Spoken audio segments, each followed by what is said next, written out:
Il est 23 h à Abidjan et partout en Côte d'Ivoire. Madame, Monsieur, bonsoir. Tout de suite, les titres de votre édition.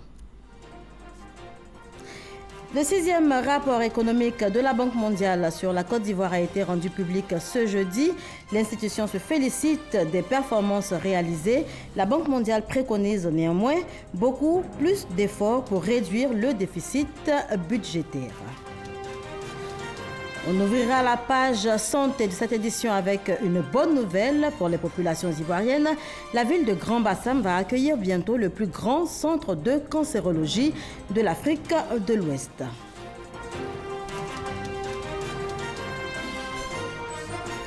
Dans la commune d'Atekoubé, les petites activités prolifèrent, parmi elles la gestion des parkings privés, des parkings qui enregistrent environ 300 véhicules aux environs donc de la gare de bateau-bus.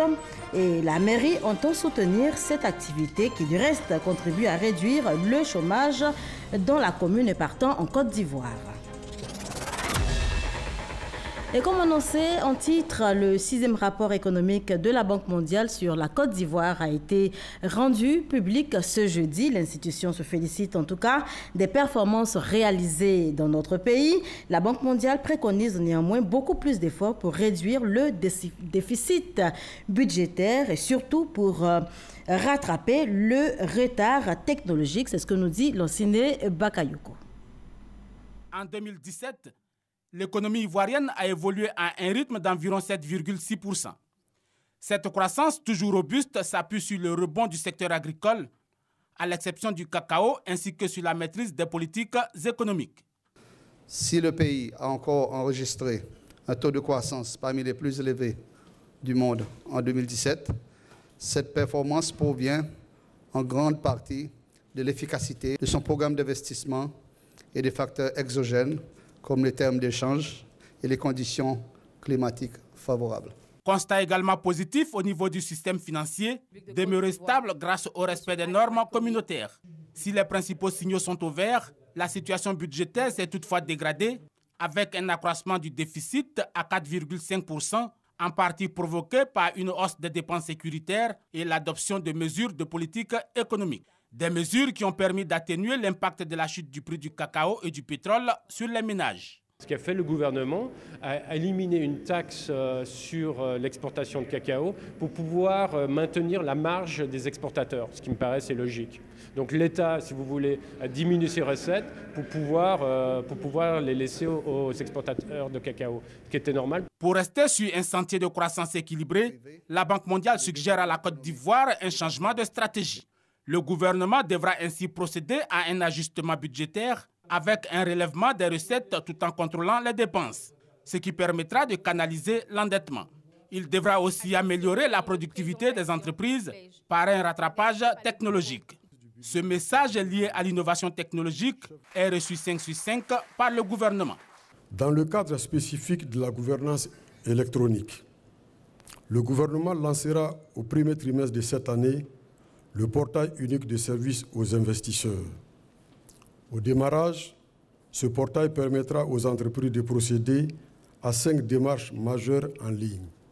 Ce sont la création d'entreprises, le transfert de propriétés, le raccordement à l'électricité, l'exécution de contrats et enfin le règlement d'insolvabilité. La compétitivité globale de l'économie permettra au secteur privé de générer des emplois durables et de qualité pour les jeunes. Dans le budget 2018, les concours des partenaires extérieurs attendus sont de l'ordre de 1 285 milliards de francs CFA sous forme d'appui budgétaire, d'emprunts projets et de dons projets. Plus de 500 millions de francs CFA pour développer le marché financier de l'UEMOA. La Banque africaine de développement, à travers le Fonds d'assistance au secteur privé africain, vient à cet effet de signer un accord au bénéfice du Conseil régional de l'épargne publique et des marchés financiers. Les explications de Francis Boifo. Accord de don de la Banque africaine de développement BAD au Conseil régional de l'épargne publique et des marchés financiers, montant plus de 500 millions de francs CFA. Cet appui de la BAD va permettre à l'organe de régulation du marché financier régional de l'UEMOA de moderniser le cadre réglementaire en vigueur. Les textes vont être revus pour être ajustés et les mettre en conformité avec ces normes internationales d'une part, mais également pour prendre en compte les évolutions intervenues dans notre sous-région, aussi bien au niveau du secteur bancaire, au niveau du secteur des assurances ou du secteur de la microfinance. D'une manière générale, les différents segments du système financier ont évolué et nous avons besoin de mettre en cohérence nos textes avec les évolutions intervenues au niveau du secteur des marchés de capitaux. Autre bénéficiaire du projet d'appui au développement du marché financier régional initié par la BAD, les petites et moyennes entreprises PME. Aider ces PME à développer des business plans, à développer des mémorandums, des prospectus qui leur permettent d'accéder au marché, qui leur permettent d'améliorer leur performance, d'améliorer la façon dont ils tiennent leur compte, dont ils font leur reporting, etc., pour se conformer aux normes du marché. Par ces actions, la BAD et le Conseil régional de l'épargne publique et des marchés financiers veulent favoriser le financement des PME, les rendre compétitives, augmenter le volume des transactions sur le marché financier régional. Former et sensibiliser le grand public sur l'accord de la facilitation des échanges de l'OMC, entendez Organisation mondiale du commerce. Tel était l'objectif de la rencontre organisée ce jeudi 8 février 2018 au plateau par l'Agence des États-Unis pour le développement international USAID. Et c'est avec Jean-Louis Egbangwo qu'on en parle. Ils sont issus de la société civile, du secteur privé, des médias et du monde universitaire. L'Agence des États-Unis pour le développement international qui les a réunis ce jour entend faire d'eux les ambassadeurs de l'accord sur la facilitation des échanges. Actuellement, nous sommes dans le processus de faire l'implémentation ici en Côte d'Ivoire. Au même moment que nous faisons l'implémentation, le pays de la Côte d'Ivoire va pouvoir tirer beaucoup de profit en rendant l'économie plus solide et plus forte. Si on baisse le coût des importations au niveau des ports, au niveau des aéroports, au niveau des frontières terrestres, les machines, on va pouvoir importer des machines avec un prix un peu plus bas. Ça veut dire qu'on peut acheter plus de machines, transformer plus. On transforme plus, on va pouvoir exporter. Les participants à cette rencontre devront sensibiliser leurs pairs sur l'utilité de cet accord. Selon la Banque mondiale, la mise en œuvre de l'accord sur la facilitation des échanges entraînera une croissance de la valeur des échanges de 17 000 milliards de francs CFA dans les pays en développement et une réduction du coût du commerce de 13 à 15%. La Côte d'Ivoire entend bien tirer profit de ces avantages. Le plus gros problème, c'est d'avoir besoin du financement pour mettre en œuvre le plan d'action qui a été prévu pour voir de façon palpable les retombées de cet accord. Parce qu'il est montré et démontré par toutes les études qui ont été faites que cet accord donne l'ouverture du marché ivoirien à plus de 163 pays au monde entier. L'accord sur la facilitation des échanges a été ratifié depuis février 2017 par 2/3 des États membres de l'OMC, rendant ainsi son application obligatoire. On ouvre le volet santé de cette édition avec cette bonne nouvelle pour les populations ivoiriennes. La ville de Grand-Bassam va accueillir bientôt le plus grand centre de cancérologie de l'Afrique de l'Ouest, fruit de la coopération entre la Côte d'Ivoire et la République de Corée. Signature donc de convention relative donc au projet qui va engloutir environ 60 milliards de francs CFA. Signature qui a eu lieu entre le ministère de la Santé et l'ambassade de la République de Corée. On en parle avec Ami Sissoko.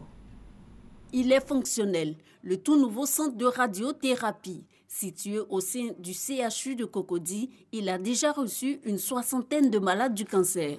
Lorsque nous avons ouvert le jeudi 25 janvier, nous avons eu 16 personnes en consultation.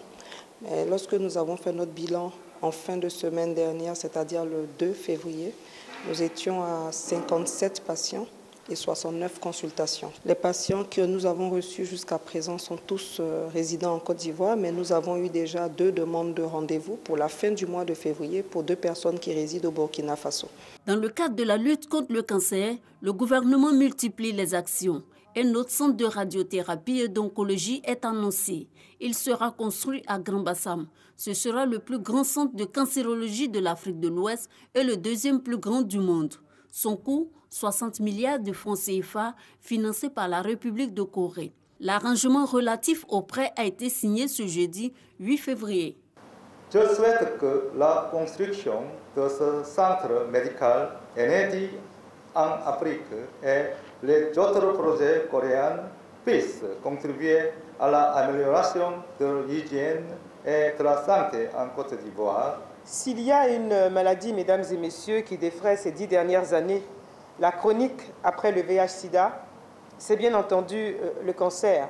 En Côte d'Ivoire, il a été enregistré en 2012 environ 12 000 nouveaux cas. Le gouvernement de Côte d'Ivoire en a pleinement conscience et veut éviter que l'expérience du VIH-Sida ne se répète avec le cancer. Le futur centre de cancérologie sera doté de 200 lits de traitement et son personnel formé par la République de Corée.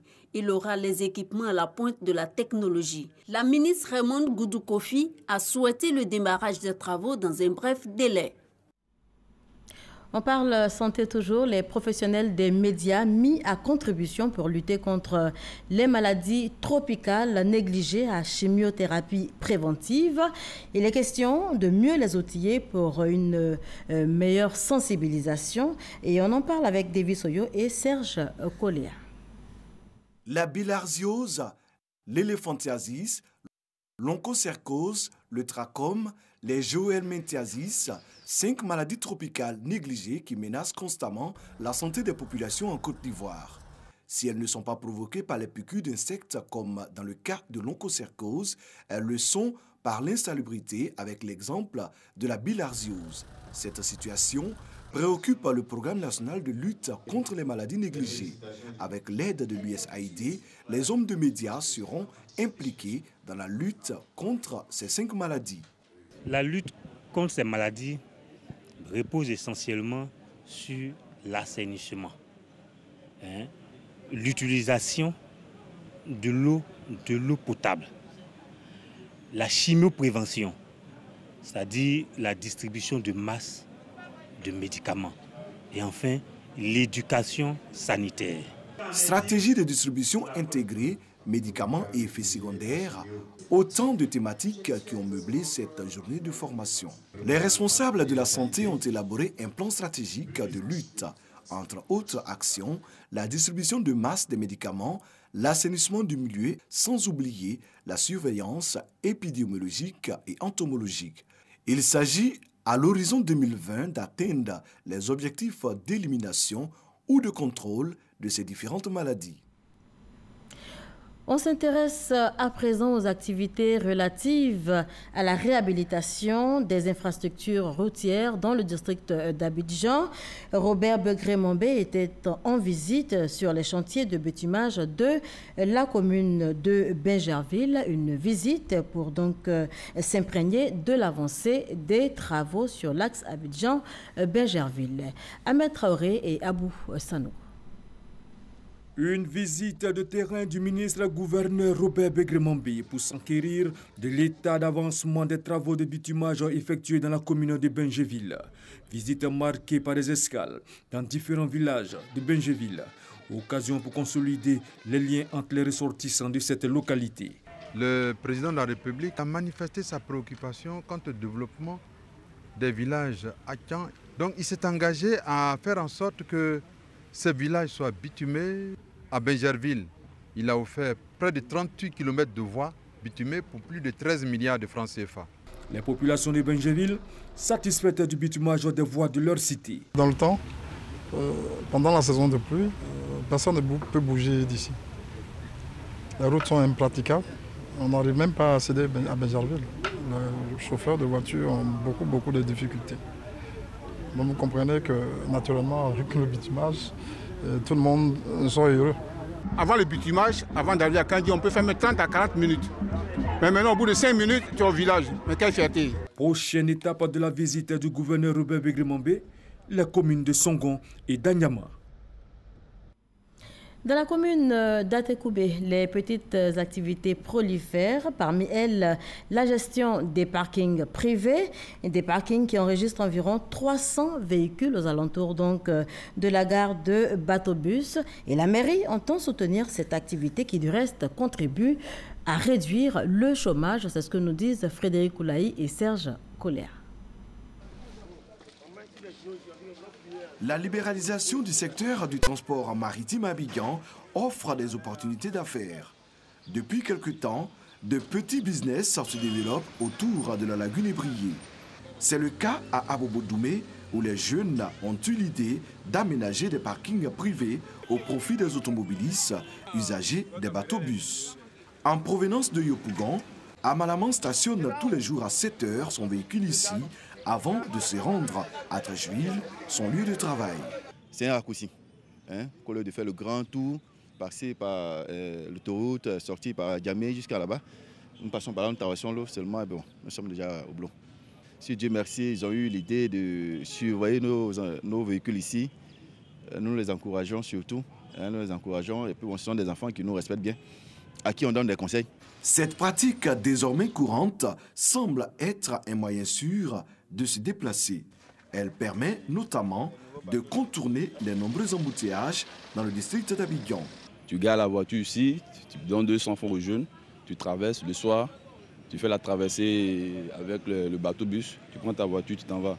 Tu gagnes en temps pour aller au travail et tu économises plus en carburant. Je pense que c'est très bon, ça nous permet de vite arriver au travail et d'éviter les embouteillages. Cet espace d'environ 800 mètres carrés accueille près de 300 véhicules par jour. Akoulia en est le gérant. Ses gains s'élèvent au quotidien à environ 3500 francs CFA. Pour lui, cette activité est une réponse au chômage et à l'oisiveté. C'est mon pain, il cherche. C'est pas tous les jours sont la même chose. Parfois, ça peut venir beaucoup, souvent, ça peut venir un peu moins. D'autres, souvent, ils les approchent, ils me disent « Ah, mon petit, ce que tu fais, c'est bon, prends soin de ça. » Et puis maintenant que le nouveau gars qui est arrivé encore là, ça permet encore beaucoup de véhicules de venir encore ici. À 18h, c'est la descente. Chacun regagne son véhicule en toute sécurité après la traversée de la lagune. Depuis que je garde des gars ici, je n'ai jamais eu de problème avec le véhicule.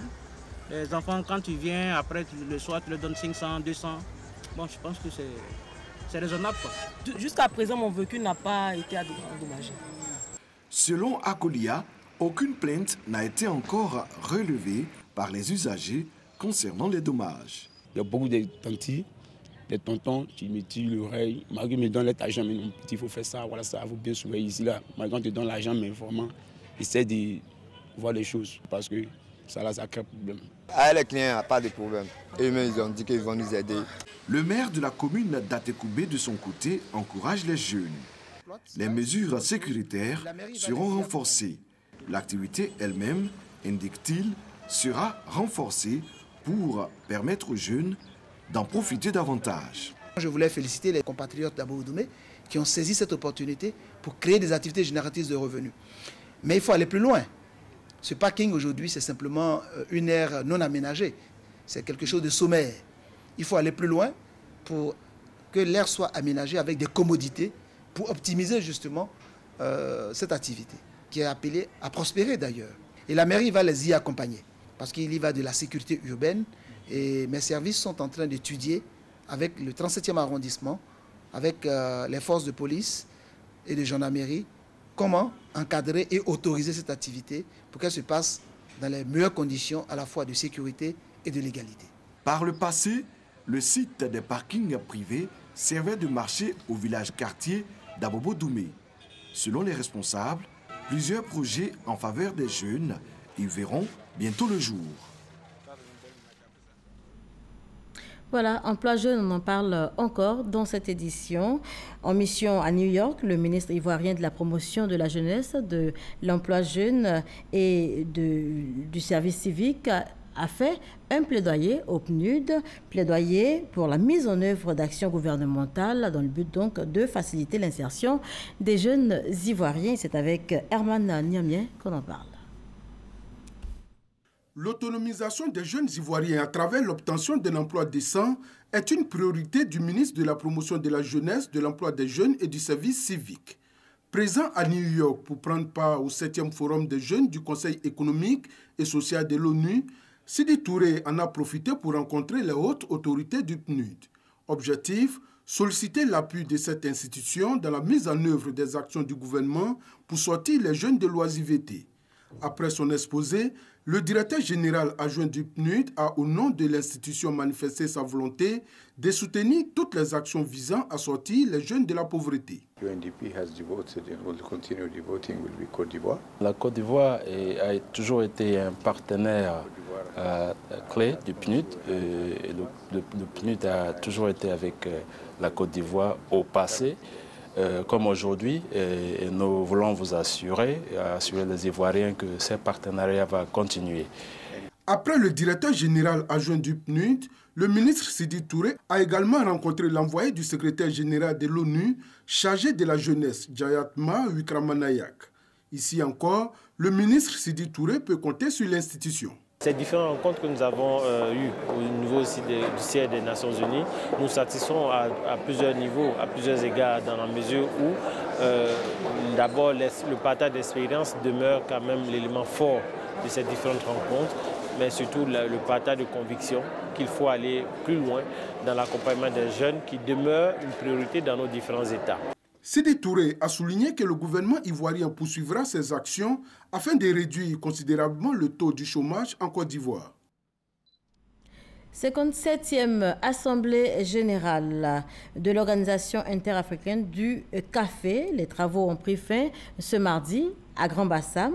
À l'issue, retenez que l'année 2017-2018 sera gérée par le Gabon. Les pays participants ont également souhaité le soutien des pays producteurs pour impulser une dynamique à l'industrialisation. Et c'est avec Noël Niagno qu'on en parle. La 57e Assemblée générale annuelle de l'OIAC, Organisation interafricaine du café, a clos ses portes. Les délégués venus de 17 pays sur les 25 que compte l'Organisation interafricaine sont unanimes sur une chose: l'Afrique doit se donner les moyens de relever deux défis majeurs: améliorer la productivité et impulser une dynamique au niveau de la transformation. Si on veut assurer la durabilité de l'économie caféière en Afrique et de l'industrie caféière en Afrique, les éléments à prendre en compte, numéro 1, l'encadrement doit être renforcé. Par exemple, renforcer les coopératives. Au Brésil, par exemple, qui est le plus grand pays producteur, ce sont les coopératives même qui encadrent leurs membres. L'autre élément, c'est de faire en sorte que la productivité augmente. Vous savez, la productivité en Afrique est très faible, et en Côte d'Ivoire en particulier. Nous sommes à moins de 300 kilos l'hectare, alors que le Vietnam fait plus de 2 tonnes à l'hectare. Le Brésil fait environ 1 tonne, 600, 1 tonne 700 à l'hectare. L'implication du secteur privé est importante. Et les recommandations se tournent autour de comment mieux créer l'environnement propice pour que le secteur privé puisse aussi accompagner l'État. Outre ces recommandations, l'Assemblée de Grand-Bassam a fortement demandé la mise en place d'un fonds de soutien à la caféiculture. Autre fait à retenir de la 57e Assemblée annuelle, la désignation du Gabon à l'unanimité des participants pour l'année caféière 2017-2018. Quand on parle du café, le cacao n'est pas loin. Si l'Afrique ne pèse que 12% du marché mondial pour le café, au niveau du cacao, c'est 75%. Malgré ce poids, l'Afrique subit fortement le yo-yo du marché. Voilà qui a motivé la restructuration de l'Organisation africaine des pays producteurs de cacao avec pour objectif de devenir placemaker. Le comité technique mis en place en mars 2015 est dirigé par l'Ivoirien Ali Touré, représentant permanent de la Côte d'Ivoire auprès des organisations internationales de produits de base, a finalisé ses travaux le lendemain de la clôture de la 57e Assemblée. L'Organisation africaine des producteurs de cacao est composée désormais de 6 pays, la Côte d'Ivoire, le Ghana, le Togo, le Cameroun, le Gabon et le Nigeria. Cette organisation a vu le jour en 1962 à l'initiative de feu Félix Houphouët-Boigny. Recherche et technologie, l'Institut de recherche de mathématiques innove. De nouvelles méthodes dans la résolution des problèmes économiques et sociaux sont donc annoncées. C'est avec Patricia Oumouetia qu'on en parle. L'Institut de recherche mathématique d'Abidjan est un centre de recherche et de formation universitaire dédié à la didactique des mathématiques. L'IRMA est situé au sein de l'Université Félix Houphouët-Boigny de Cocody. Sa vocation est d'utiliser les nouvelles méthodes mathématiques dans la résolution des problèmes économiques et sociaux à travers les recherches en mathématiques appliquées. Une passion pour ces jeunes filles férues de mathématiques. Avec les mathématiques, avec ma propre expérience, je pense que lorsque vous voyez les mathématiques déjà, vous vous dites que c'est compliqué, mais ça demande assez de temps. Et une fois que vous commencez à faire des exercices et à comprendre, du coup, tout ce mythe qui était autour lorsque vous avez vu la fiche de mathématiques devient quelque chose d'assez réaliste. Un actuaire, il travaille en banque. Il est le mathématicien, en même temps l'informaticien. Ici, on n'a pas d'école pour ça. Donc, je vais faire ça et puis après passer un concours pour aller dans une autre école pour faire ça. Pour remédier à cet état de fait, l'Institut de recherche mathématique d'Abidjan a été créé en 1975. Nous avons mis l'accent sur l'enseignement des mathématiques parce que nous avons estimé que les bons mathématiciens sont formés à partir du primaire et du secondaire. L'Institut de recherche mathématique réfléchit pour mettre en place un projet de développement des mathématiques en Côte d'Ivoire. La Société mathématique de Côte d'Ivoire fait beaucoup pour la promotion des mathématiques. Elle prépare des étudiants aux différents concours et olympiades internationales et nationales. L'IRMA a aujourd'hui besoin de repenser sa vision et ses objectifs. Ce séminaire est donc l'occasion pour tracer de nouveaux sillons pour la marche de l'Institut. Plus d'eau dans les foyers sud-africains, précisément dans ceux de la ville de Cap. Eh bien, pour gérer cette situation désastreuse, quelques 200 points d'eau ont été créés. Ils devraient permettre à la population de s'approvisionner. Mais qu'en est-il réellement sur le terrain? Élément de réponse avec Alexis Ouedraogo.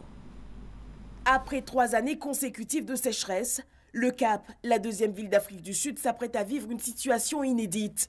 L'eau pourrait ne plus couler au robinet.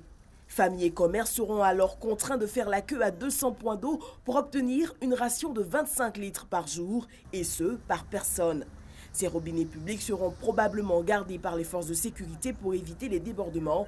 À ce jour, les habitations épargnées par les coupures sont situées dans le centre-ville et dans les quartiers pauvres, déjà privés d'eau courante à domicile. Ça réduit votre temps.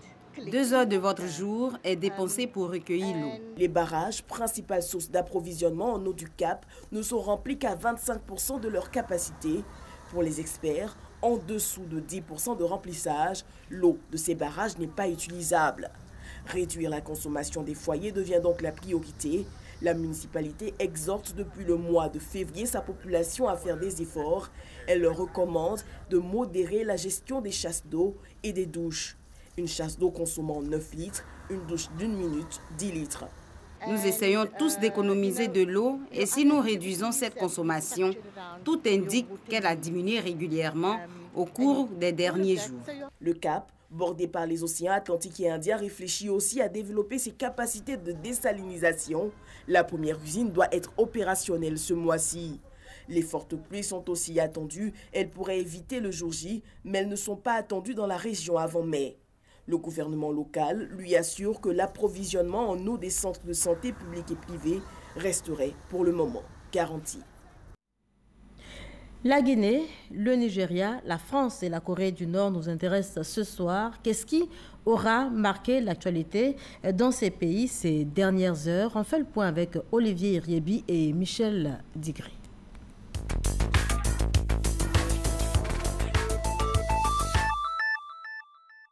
Mobilisation de l'armée au Nigeria pour faire face aux violences intercommunautaires dans le centre du pays.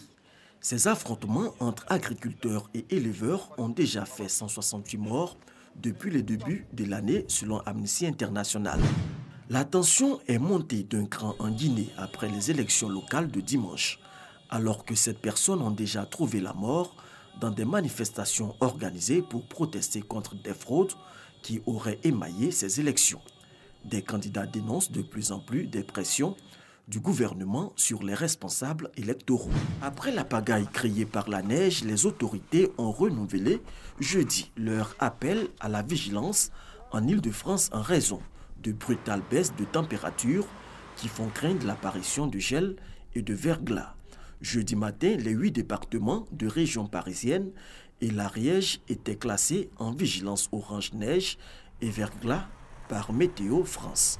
La Corée du Nord a organisé un défilé militaire ce jour à Pyongyang pour célébrer le 70e anniversaire de ses forces armées, mettant en scène ses missiles balistiques intercontinentaux à la veille de l'ouverture des Jeux Olympiques au Sud. Nous sommes devenus capables de faire la démonstration devant la planète de notre statut de puissance militaire de classe mondiale, a lancé le dirigeant nord-coréen. Un commentaire de Michel Digré qui met un terme à ce journal. Merci de l'avoir suivi. On se retrouve demain, même heure.